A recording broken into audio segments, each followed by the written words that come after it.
Mesdames et messieurs, bonjour et bienvenue sur l'émission de décryptage de l'actualité sur BLTV. Discours sur l'état de la nation, quelle attente des populations? Lancement du service de restauration au campus, que réserve le COUS aux étudiants? Voilà les sujets à l'ordre du jour de ce nouveau numéro de Les Croqueurs de l'Actu. Sur ce plateau, Hilbert Eda, journaliste au groupe de presse Le Benoît Libéré. Hilbert, bonjour. Bonjour cher Akilou et bonjour chers amis internautes. Merci d'avoir accepté notre invitation. En face de vous, Gloria Kouakou, celle qui anime l'émission Santé sur BLTV. Gloria, bonjour. Bonjour Akilou. Merci d'être sur ce plateau. Merci. Le premier sujet, c'est un sujet politique. Discours sur l'état de la nation qui a été avancé au 8 décembre prochain. Hilbert, quelles sont les attentes des populations par rapport à ce discours du chef d'État, Patrice Talon? Merci beaucoup cher Akilou. Il faut dire que tout le monde attend, comme à l'accoutumée, à chaque fin d'année, le discours du président de la République sur l'état de la nation pour savoir les réalisations qui ont été faites au cours de l'année en cours et quelles sont les projections de l'année à venir.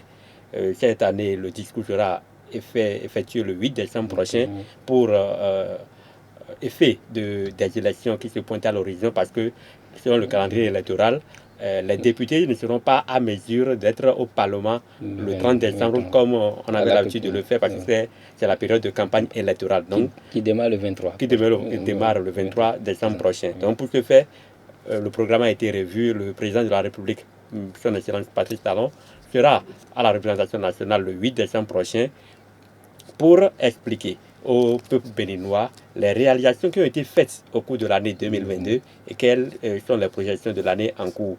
Là où les Béninois l'attendent réellement, moi, il y a 3 points que je vais noter. Le premier point, c'est sur le secteur sécuritaire. Aujourd'hui, on sait que dans le septentrion, nous sommes menacés par des groupes djihadistes où le terrorisme sévit à haute échelle.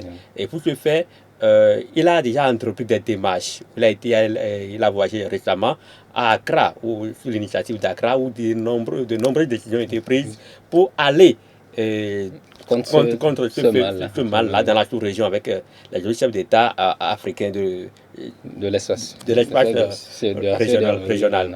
Et en plus de ça, il faut parler du secteur sanitaire. Aujourd'hui, on sait que le Bénin ne dispose pas d'un centre sanitaire, d'un plateau technique assez élevé.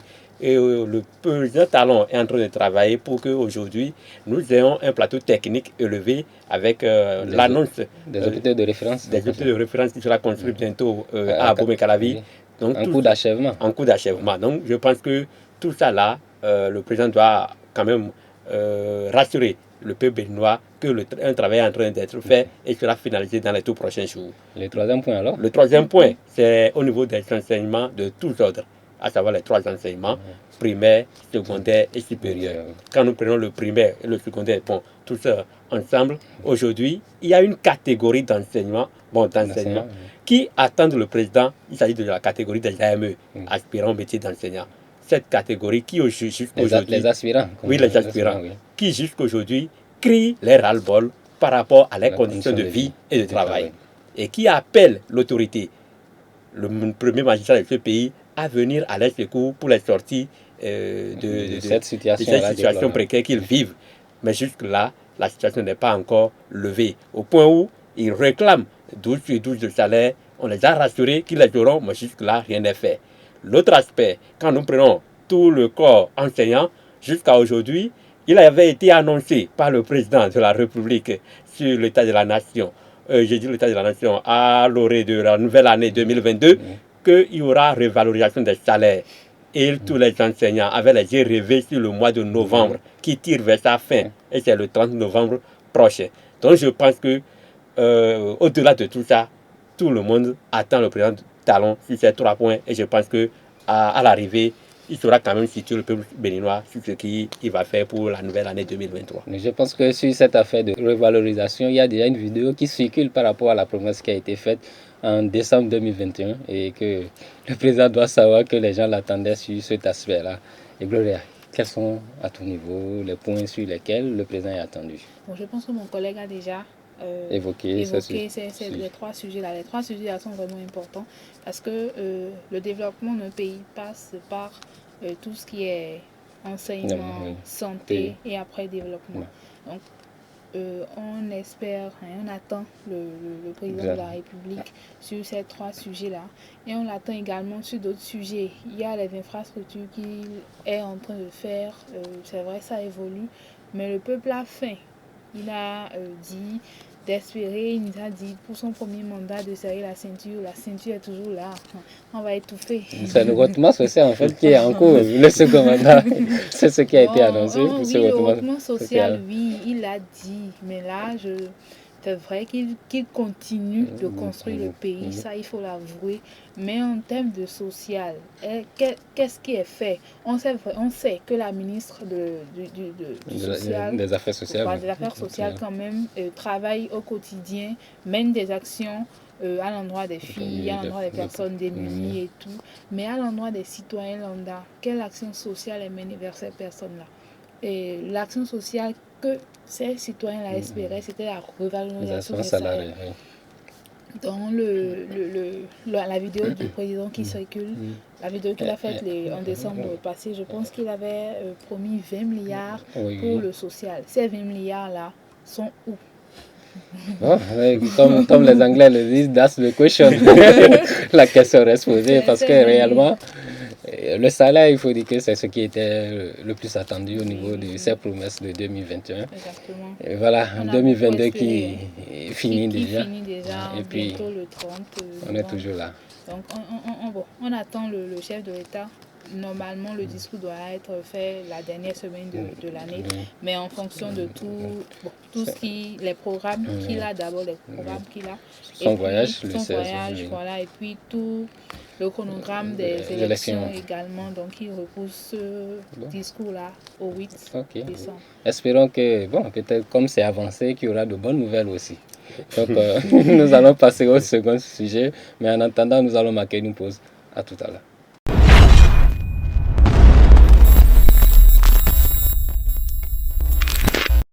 Nous sommes de retour sur le plateau pour aborder le second sujet qui a trait à la restauration au campus. Lancement du service de restauration à l'UAC, que réserve le cours cette année aux étudiants? Gloria, nous avons tous été étudiants au campus, nous avons goûté à ces différents mets-là. Est-ce qu'avec le temps, les choses ont évolué? Qu'est-ce qu'on peut dire pour cette année, espérer aussi pour les étudiants? Je pense que avec l'avènement du gouvernement de la rupture, le COUSAC a essayé de se réorganiser et la rentrée a commencé tout récemment. Et déjà, on est en fin novembre et le restaurant a déjà commencé. Ce lundi. Voilà, donc ça fait déjà d'une dynamique, d'accord, impulsée par la rigueur du président qui est là actuellement. Et cette rigueur, je suis très sûre que ça ne va pas s'arrêter au niveau de la date du lancement de la restauration à l'UAC. Qui est un soulagement pour les étudiants. Exactement. Mais ça ira encore plus au niveau de la qualité. Bon, je ne vais pas parler de quantité, vu qu'il y a la cherté d'habits, les produits qui sont un peu chers. On espère que la quantité va rester la même, mais que la qualité sera au rendez-vous pour le bien-être des étudiants. Parce qu'il faudrait avouer, pour un étudiant qui n'est pas issu de famille, qui fait l'effort d'abord de venir au cours simplement, ce plat de 150 francs, parce qu'ils achètent le ticket à 150 francs, ce plat aide beaucoup, parce que quand il mange à midi, c'est que ça fait au soir. Le soir, il peut prendre son petit gari, manger le lendemain, revient encore. Donc, ce repas aide véritablement les étudiants. Hilbert, est-ce que Gloria disait qu'on ne peut pas nous attendre à la quantité, mais est-ce qu'au moins on pourrait avoir quelque chose qui pourrait apaiser les vers du ventre? Comme d'habitude. Vous savez, le Centre des œuvres universitaires et sociales de l'Université d'Abomey-Calavi s'investit beaucoup pour quand même soulager la peine des étudiants. Gloria l'a su introduire avec l'avènement de la rupture. Tout est en place aujourd'hui. Quand même, nous sommes déjà en novembre et le service de restauration a déjà repris ce lundi. C'est déjà une bonne nouvelle pour les étudiants, d'autant plus qu'il y a quelques jours après la rentrée, l'effectivité de la rentrée, il y a les résidences universitaires déjà qui sont déjà allouées aux étudiants. C'est salutaire et déjà la restauration qui prend encore, c'est encore plus à saluer. Mais du côté de la qualité ou de la quantité, pour ce que moi je sais, Lorsque vous êtes étudiant nouvellement arrivé à Calavi et vous êtes étudiant en première année ou en deuxième année, en troisième année, n'importe quel est Le niveau d'études. le niveau d'études, lorsque vous n'avez pas des ressources, des parents nantis et que vous êtes issu d'une famille pauvre, lorsque vous trouvez déjà un mets comparativement de ces restaurants qui sont à 150 francs ou chez les bonnes dames à 150 francs, il y a un déséquilibre déjà. Chez la bonne dame peut être petit et avoir la qualité, ou peut être beaucoup et ne pas avoir la qualité. Mais là-bas est plus bon. Il est bien vrai de dire one only for dog, mais toujours est-il que quand tu es affamé et que tu vas là-bas, tu te sens soulagé, tu reviens sur tes coups. Avec le ventre plein. Avec le ventre plein.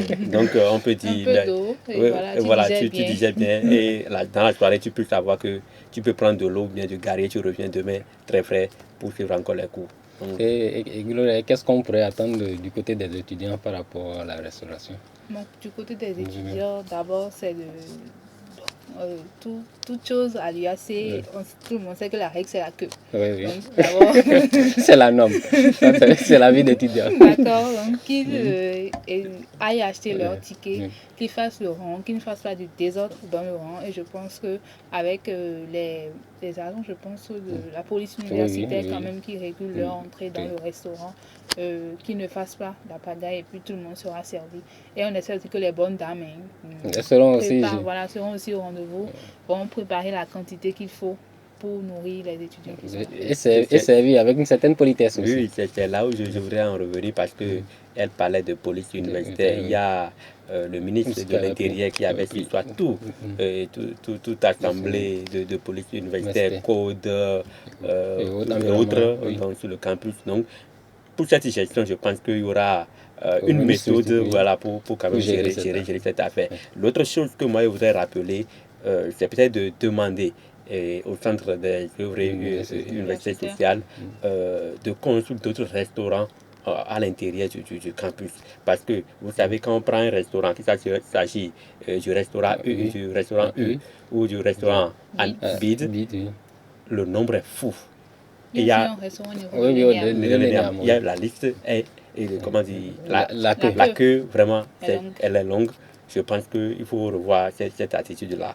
Et nous allons demander aux étudiants de savoir comment s'y prendre s'ils veulent manger de vite fait pour aller se mettre dans les rangs, acheter et manger vite, revenir sur les coups. Parce que quand on prend les professeurs, ils n'attendent pas l'heure pour dire il a dit je vais aller manger, revenir. Quand ils ont un coup de 8h à 13h, ça doit faire une 13h avant que je finisse les cours. Donc voilà ce que je peux dire par rapport. Il faudrait aussi que les étudiants aident les bonnes dames et que le cours aussi aide les bonnes dames pour que ce lancement du restaurant soit une réussite et qu'il n'y ait pas de problème. Merci. Voilà, je pense que les conseils sont donnés de part et d'autre aux étudiants de la suivre afin que la restauration se passe bien et que les gens aient plus de projection à améliorer la qualité du service au niveau de l'UAC. Chers amis internautes, nous sommes à la fin de cette émission. Cette émission vous est aussi destinée pour vos différentes annonces et messages. Contactez le service clientèle de BLTV et vos messages passeront. Merci et à la prochaine. Merci beaucoup.